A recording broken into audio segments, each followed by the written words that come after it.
Hey everyone, welcome back to another moment with me. Tonight, we're slowing things down, settling into some quiet stories, the kind that make you breathe a little deeper. And fireflies, there's a little something extra in this video. Somewhere in here, a fiery firefly is hidden. If you spot it, drop the exact timestamp in the comments. The first firefly to find it gets a shout out in my next video. So get comfortable, get comfy, grab a drink, settle into the world around you, and let's drift into our first story.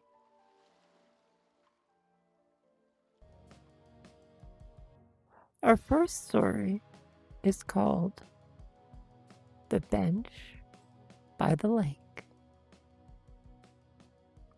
There's a lake near my old apartment that I used to walk around almost every evening. Not because it was special, but because it was quiet. The kind of quiet that feels like a soft blanket over your thoughts. I always ended up at the same old bench. It wasn't pretty. The paint was peeling. The wood was splintered. But it faced the water in this perfect, effortless way. The kind of perfect that doesn't try to be perfect. I'd sit there after work, sometimes for 10 minutes, sometimes for an hour. No headphones, no scrolling, just me, breathing, letting the world slow down. One evening, I noticed a tiny heart carved into the corner of the bench. Not dramatic, just a small outline. I traced it with my thumb and wondered, who carved it? A couple? A kid? Someone lonely? Or someone in love?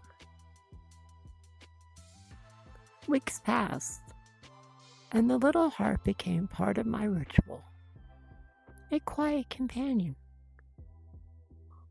Then one evening, I found something tucked under the bench. A small folded note. My chest tightened as I opened it. Inside, in neat handwriting, it said, "Thank you for sitting here. It makes me feel less alone." No name, no explanation, just that. I sat there for a long time, holding that note, feeling something warm and heavy in my chest.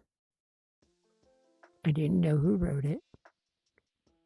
I didn't know if they watched me from afar, or if they came at different times. But somehow, that made it even more meaningful. I never left a note back. I didn't want to break the magic.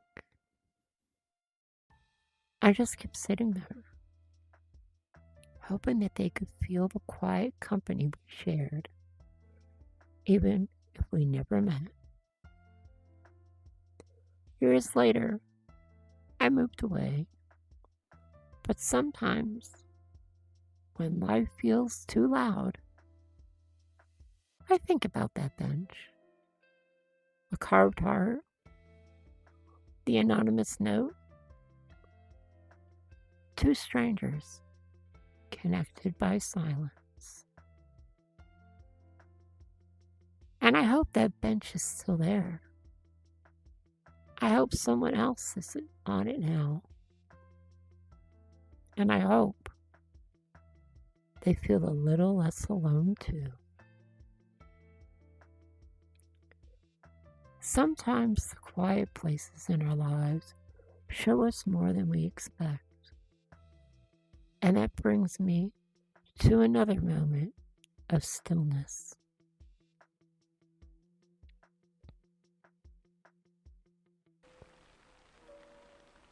Story number 2. The night the power went out. The night the power went out, I didn't even notice at first. I was sitting on my couch, scrolling through my phone like always, letting the hours slip by without really thinking about them. The TV was on in the background, humming softly. Just noise. Noise I didn't realize I depended on. Then suddenly, everything clicked off. The lights, the TV, the fridge, even the streetlights outside.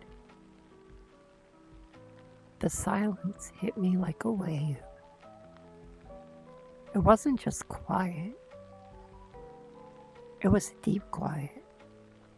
The quiet that feels like the world is holding its breath. I sat there for a moment, waiting for everything to flicker back on. It didn't. So I lit a candle, a tiny one I kept for decoration. The flame was small, but it filled the room with this warm, soft glow. The kind of light that makes shadows look gentle instead of scary.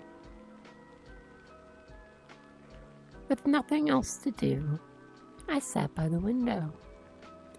Outside, the whole neighborhood was dark.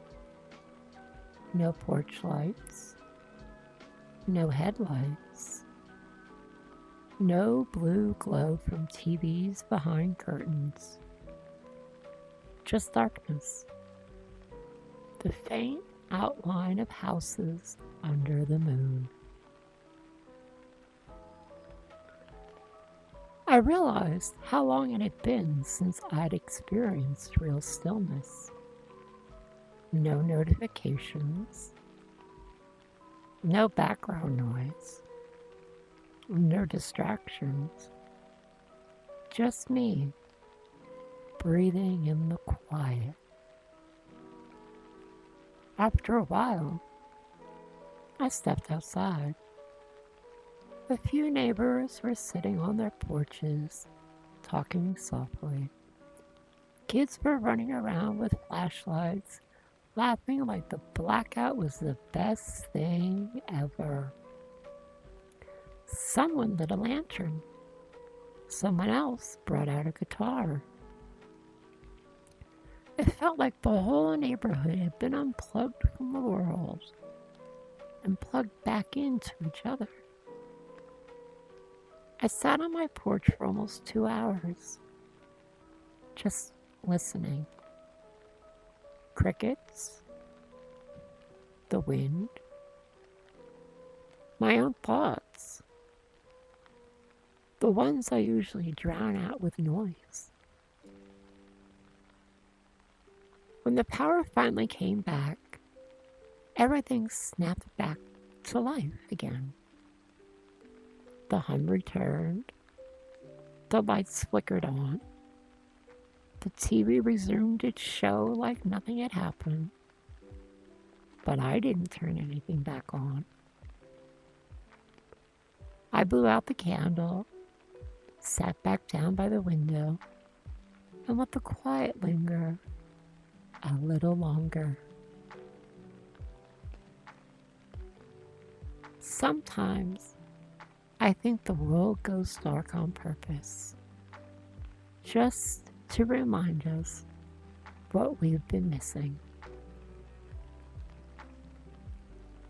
When the world goes silent, we start hearing the things we've been avoiding, including the things we wish we'd said.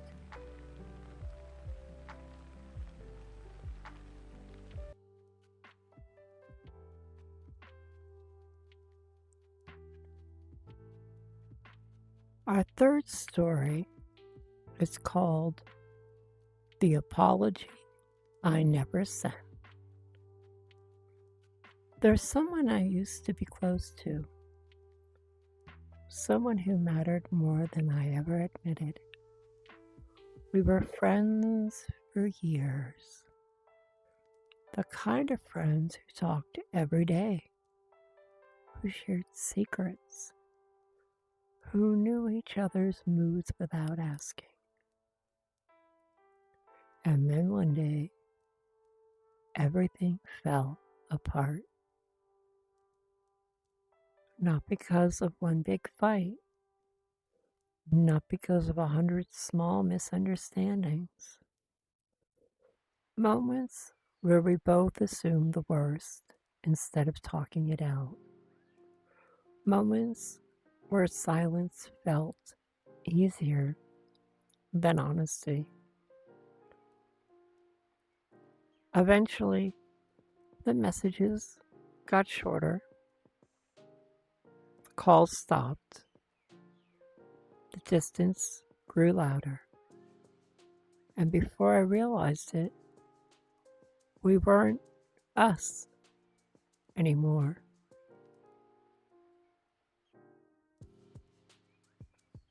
Months later, I wrote them an apology. Not a short one. A long, messy, late night kind of apology. The kind you type at 2 a.m. when your chest feels heavy and your mind won't let you sleep. I wrote about everything. The things I regretted, the things I wish I'd said, the things I wished I hadn't. I apologize for the ways I hurt them and the ways I hurt myself. When I finished, I stared at the message for a long time. My thumb hovered over the send button. I imagined them reading it. I imagined them ignoring it. I imagined them replying. I imagined them not replying. And then I deleted it. Not because I didn't mean it, but because I realized something important. The apology wasn't for them. It was for me. I needed to say the words, even if no one heard them.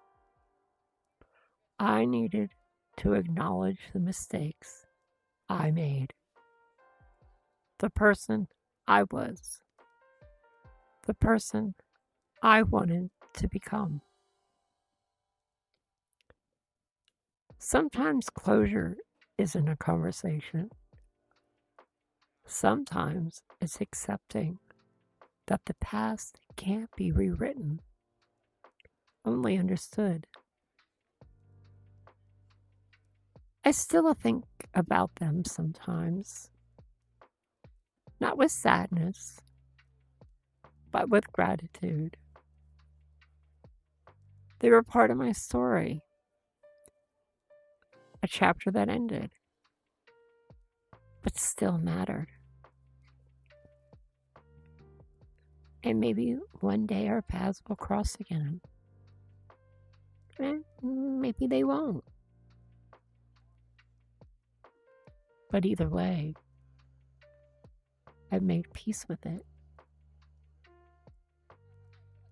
Because the apology I never sent still changed me. And sometimes the past teaches us how love lingers, even in the smallest moments.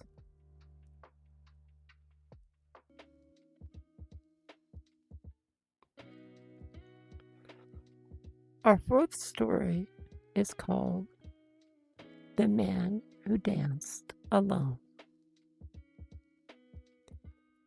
There's a park near my house that I walk through almost every Sunday morning. It's quiet at that time, the kind of quiet where you can hear the leaves brushing against each other and the soft crunch of gravel under your shoes. Most people are still asleep or sipping their first cup of coffee. But every Sunday, without fail, there's a man who dances alone. He is older, maybe in his 70s, with silver hair and a posture that's slightly bent, like life has pressed down on him a little more than most. He always wears the same outfit, a button-down shirt tucked neatly into his slacks, polished shoes, and a watch that looks older than I am. He dances slowly, gracefully, as if he's hearing music no one else can. His steps are small but intentional, his turns gentle, his smile soft, the kind of smile that comes from remembering something warm. For months, I watched him from a distance, not in a creepy way, just in that human way where you wonder about the stories behind the things people do. One morning, I finally worked up the courage to approach him. I waited until he finished a slow spin and stepped closer. "Excuse me," I said softly, not wanting to startle him. "I see you here every week. Your dancing is beautiful." He chuckled, a warm, quiet sound. "Thank you," he said. "I'm not as good as I used to be, but I try." I asked him why he danced alone. He paused, looking out at the empty park. Then he said, "My wife loved to dance. Every Sunday morning, we'd come here and dance together. She passed away 5 years ago." He tapped his chest lightly. "But I still feel her here. So I dance. For her. With her." I didn't know what to say. The moment felt too delicate for anything big or dramatic. So I just nodded quietly. He smiled again, that small, soft smile, and said, "Love doesn't disappear, you know. It just changes shape." Then he lifted his arms and began to dance again. Slow, steady, as if someone invisible was guiding his hands. I walked away quietly, letting him have his moment. And every Sunday since, I still see him there, dancing alone, dancing with her, dancing with memory. And every time, I'm reminded that love doesn't end. It lingers. It echoes. It dances. Love shows up in unexpected ways. Sometimes in a dance, and sometimes in a simple hello.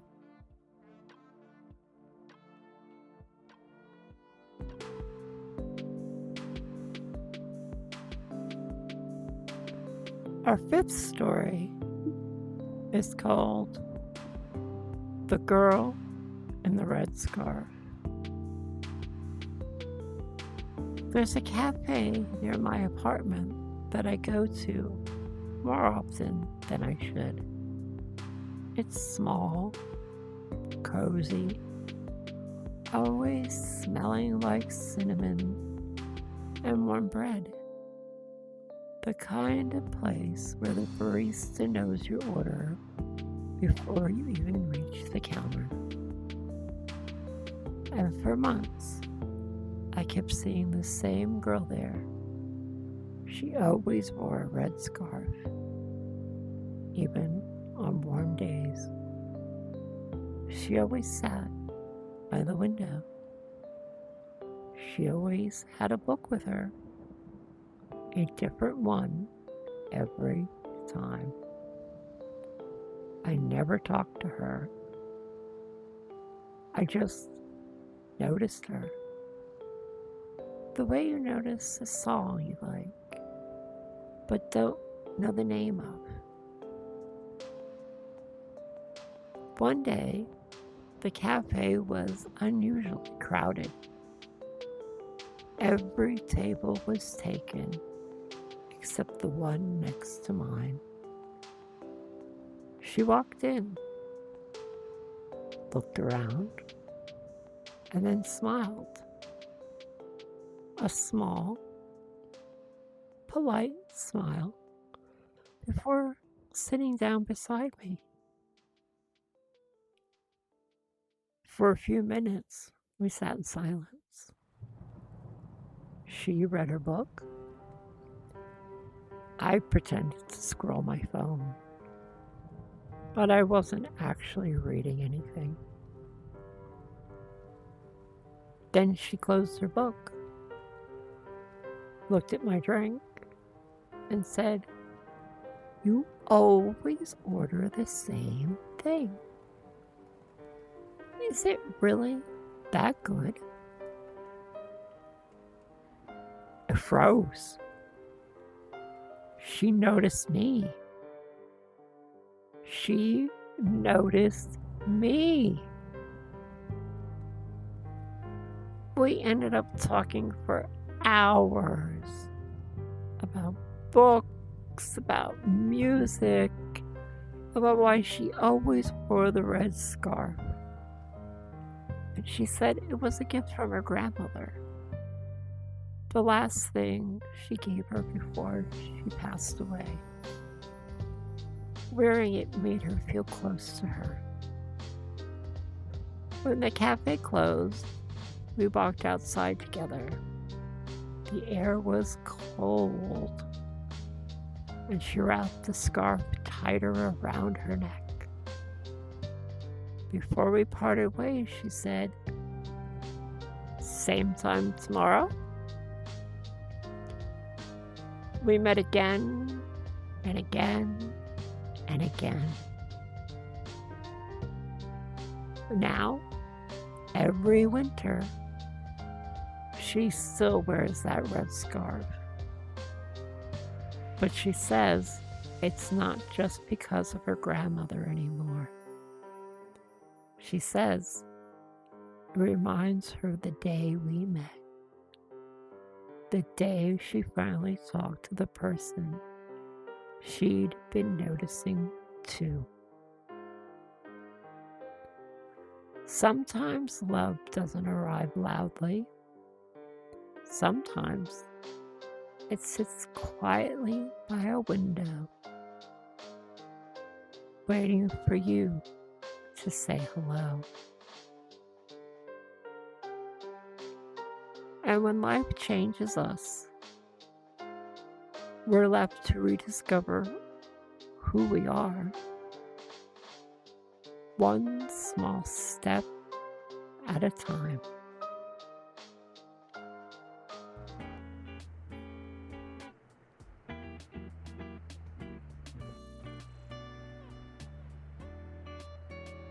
Story number 6. The day I finally cleaned my room. I have been avoiding cleaning my room for months. Not because I was lazy, but because every corner of that room held something I wasn't ready to face. There were clothes I hadn't worn since a different version of myself existed. Papers from a job I left behind. Photos from friendships that faded. Little trinkets from places I didn't visit anymore. It felt like walking into a museum of my past. And I wasn't sure I wanted to be the curator. One Saturday morning, I woke up. Something in me shifted. Not dramatically. Not like a movie moment. Just a quiet feeling that it was time. I started with the desk. Old receipts, half-finished notebooks, pens that didn't work. I threw away more than I kept. Then I moved to the closet. Clothes that didn't fit, shoes I never wore, jackets that still smell faintly like memories. Every item I touched brought something up. A moment, a person, a version of myself I haven't thought about in years. Some memories made me smile. Some made my chest tighten. Some made me sit on the floor and breathe for a minute.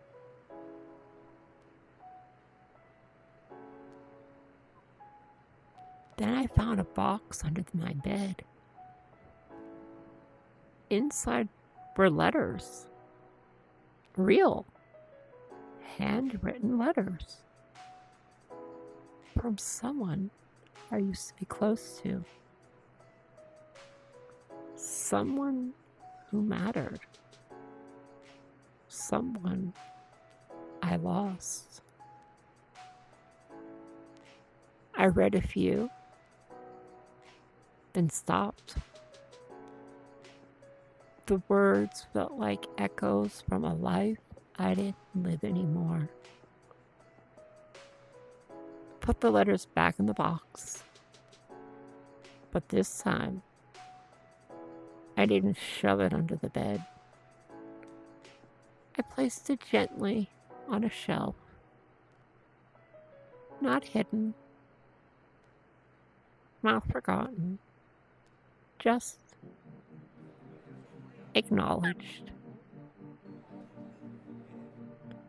By the time I finished cleaning, the room looked different, brighter, lighter, like I could finally breathe. But the real change wasn't the room, it was me. Cleaning wasn't just cleaning, it was letting go. It was accepting that some parts of my life were over. And that was okay. It was making space, physically and emotionally, for whatever comes next. When I sat on my freshly made bed, I felt something I hadn't felt in a long time. Peace. Not the loud, triumphant kind, the quiet kind. The kind that feels like a soft exhale. Sometimes cleaning your room isn't about the mess. Sometimes it's about the person you're becoming. But even in the middle of all that, kindness finds us, often when we least expect it.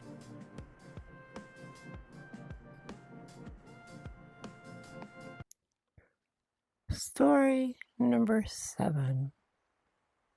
The stranger who returned my wallet. I've always been the kind of person who double checks everything before leaving the house. Keys, phone, wallet, the usual ritual. But that day, for whatever reason, my mind was somewhere else, drifting between errands and worries, and the kind of thoughts that make you forget the small things. I didn't even realize my wallet was missing until hours later. I had gone to the grocery store, picked up a few things, walked home, set the bags on the counter. When I reached into my pocket, my stomach dropped. Empty. I checked the other pocket. Nothing. I checked the bags, the counter, the floor. Still nothing. Panic hit me fast. That cold, sinking feeling that spreads through your chest. My ID, my cards, everything was in that wallet. I retraced my steps in my mind, trying to remember the last time I held it. The grocery store, I must have dropped it there. I grabbed my shoes, ready to run out the door, when I heard a knock. Not loud, just a gentle, polite knock. I opened the door, and there he was, a teenager, maybe 16 or 17, holding my wallet in both hands, like it was something fragile. "Is this yours?" he asked. I blinked, stunned. "Yes." Yes, it is. Where did you find it? He said he saw it fall out of my pocket in the parking lot. He picked it up, looked at the ID, and walked several blocks to bring it to me. He said it so casually, like it was the most normal thing in the world. I opened the wallet. Everything was still there. Every card, every dollar, even the little photo tucked behind my ID. The one I didn't think anyone would notice. I tried to give him money as a thank you. Not a lot, just something to show how grateful I was. But he shook his head immediately. No, it's okay, he said. Just do something kind for someone else.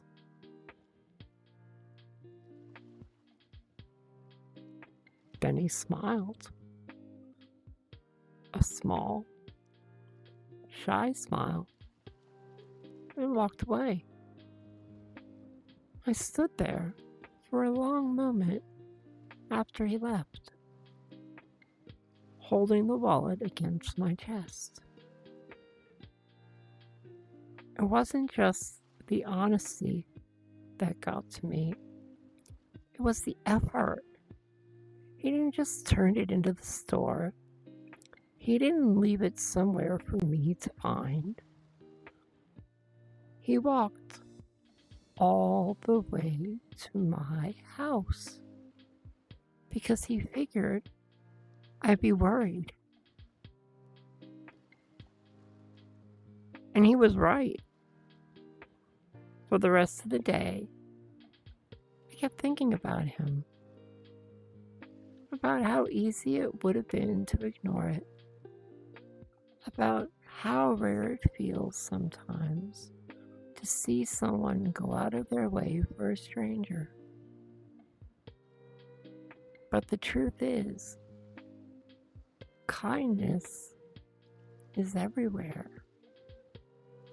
Quiet, unannounced, often unnoticed. It doesn't always make headlines. It doesn't always get applause. Sometimes it's just a teenager walking a few blocks to return a wallet to someone he'll never see again.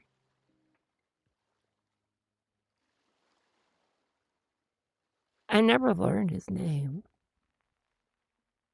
but I'll never forget what he taught me. Kindness doesn't need an audience. It just needs a moment. And sometimes the things that find us end up becoming home.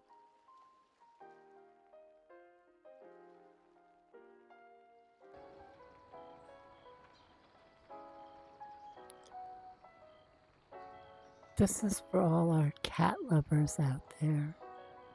This is story number 8. The cat that adopted me. I never planned on getting a pet. My life felt too busy, too unpredictable. And honestly, I wasn't sure I was responsible enough for another living thing. But one rainy afternoon, everything changed.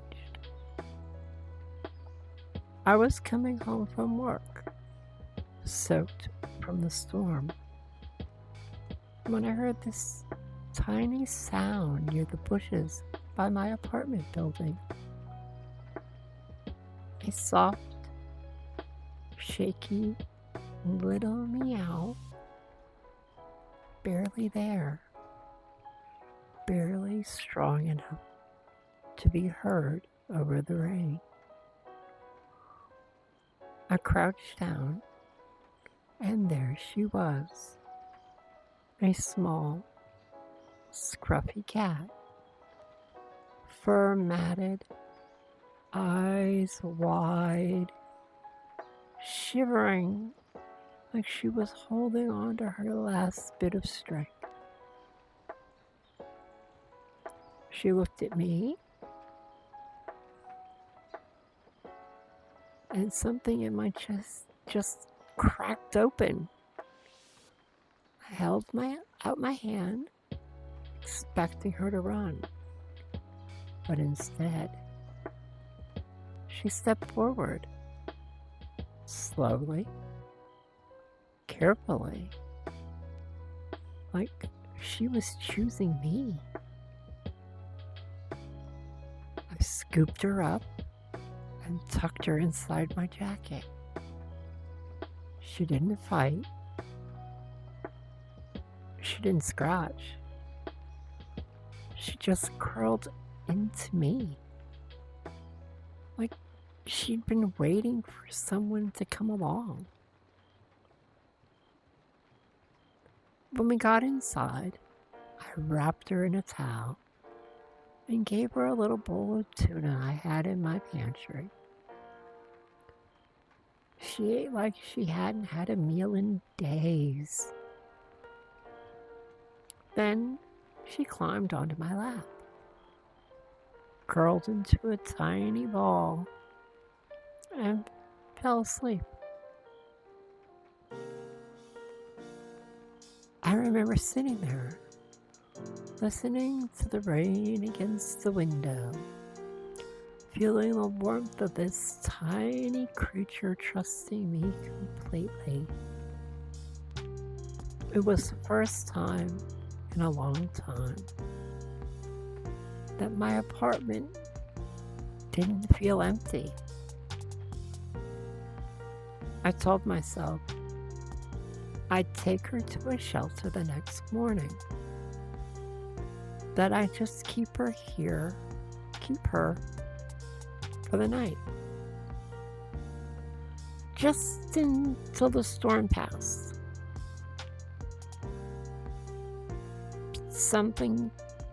But morning came, and she followed me everywhere, to the kitchen, to the bathroom, back to the couch. Every time I sat down, she climbed into my lap, like it was the most natural thing in the world. By noon, I knew she wasn't going anywhere. And honestly, I didn't want her to. I didn't adopt her. She adopted me. She chose me on a rainy afternoon when both of us needed something soft, something warm, something alive to hold on to. Now, every time she curls up beside me, purring like a tiny engine, I'm reminded that sometimes love doesn't arrive with fireworks. Sometimes it shows up shivering in the rain, waiting for you to notice it. There's a special kind of magic in the small moments, the ones that remind us of who we used to be.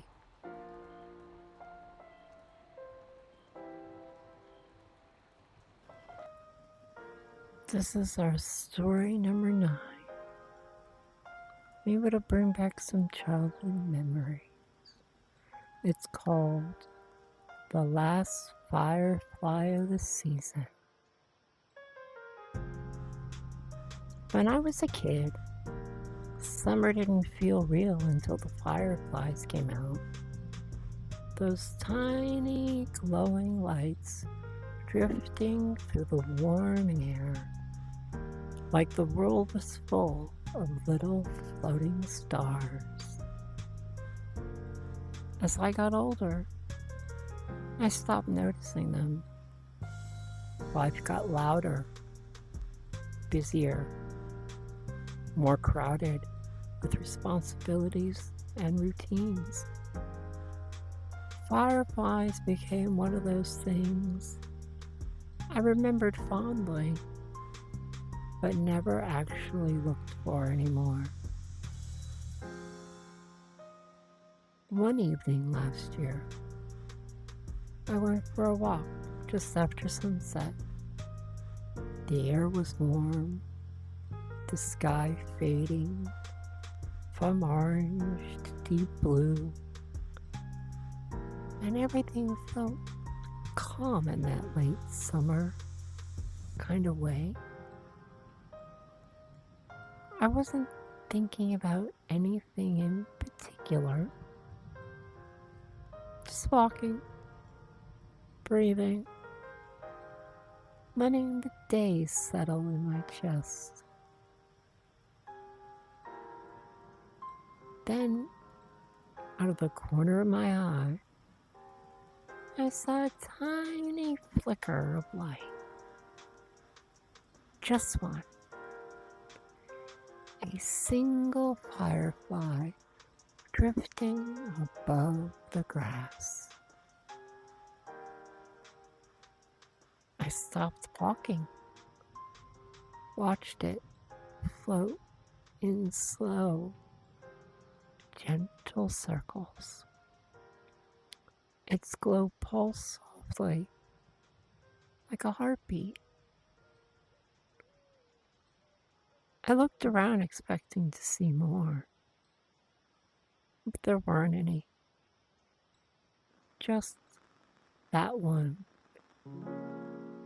The last firefly of the season. Something about that moment hit me harder than I expected. It felt like a reminder, a quiet nudge from the universe, telling me to slow down,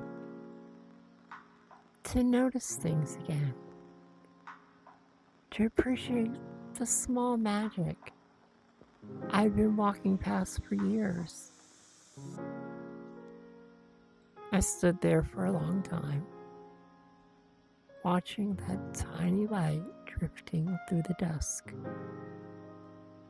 It didn't rush. It didn't worry. It just existed, softly, beautifully,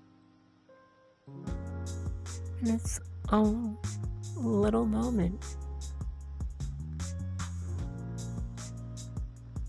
Eventually, it floated higher and higher until its glow faded into the dark. I waited to see if it would come back, but it didn't. And somehow, that made it even more special. Not everything magical stays. Some things appear just long enough to remind us that the world is still full of wonder, even when we forget to look for it.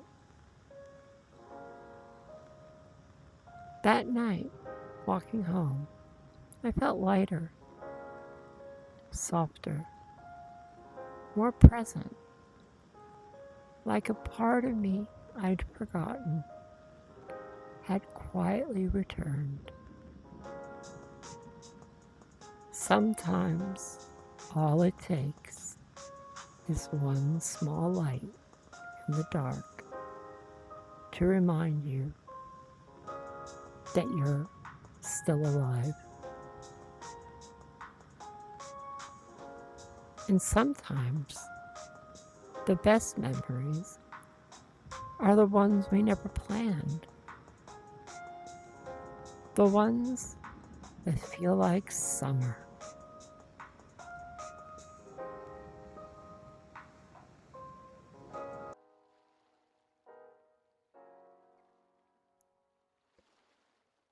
And for our last story,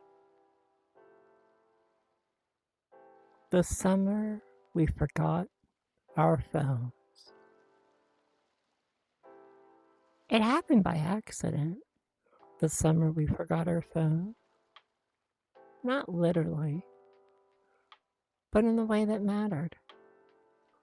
It started with a group of friends, a beat up old car, and a plan to drive to the lake for the weekend. Nothing fancy, just a little escape. Somewhere along the way, the signal dropped. No bars, no Wi-Fi, just a blank screen where the world usually lived. At first, we all panicked a little. We kept checking our phones like they might magically fix themselves. But they didn't. And eventually, we stopped trying. When we reached the lake, the air smelled like pine and warm water. The sun was bright. The sky was huge. And for the first time in a long time, we weren't distracted. We swam. We skipped rocks. We lay on the dock with our feet in the water, talking about nothing and everything. Someone found an old radio in the cabin, and we played whatever station came through the static. We cooked dinner over a fire, burned half of it, laughed until our stomachs hurt. We stayed up late, watching the stars appear one by one, like tiny lanterns in the sky. At some point, someone said, "I can't remember the last time I felt this relaxed." And we all nodded, because it was true.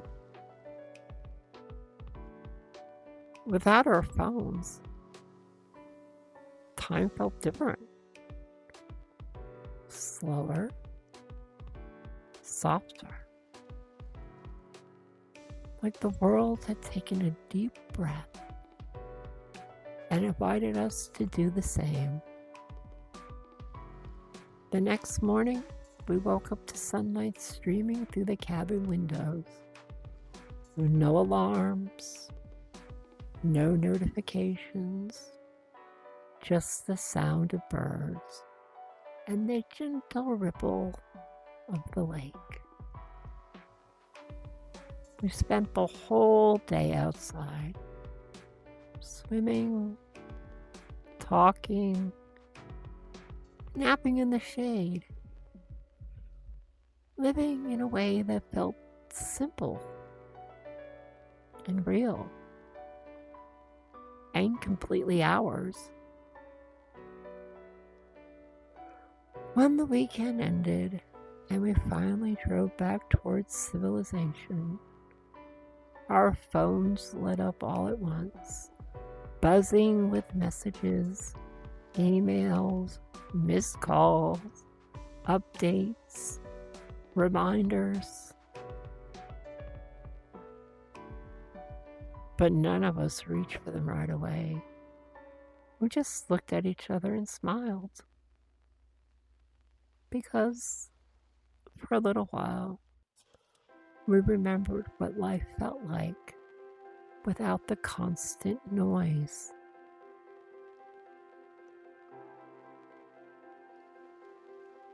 And even now, years later, when life gets overwhelming, or too loud, or too fast, I think about that summer. The summer we forgot our phones. The summer we remembered ourselves.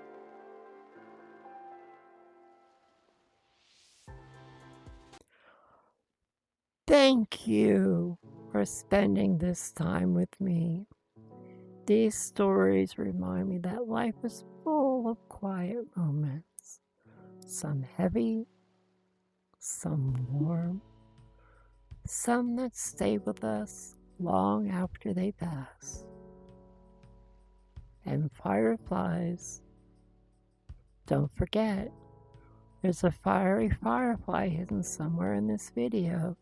And if you find it, comment the exact timestamp. The first firefly who spots it gets a shout out in my next upload.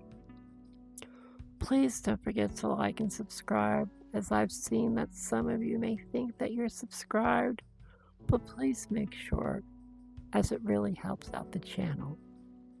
Thank you. And if you got this far, please leave a flame emoji down in the comments. This has been Reddit Reflections, a Flame VR moment. Until next time, stay cozy, stay glowing, and I'll see you in the next one. Remember, take care of yourself.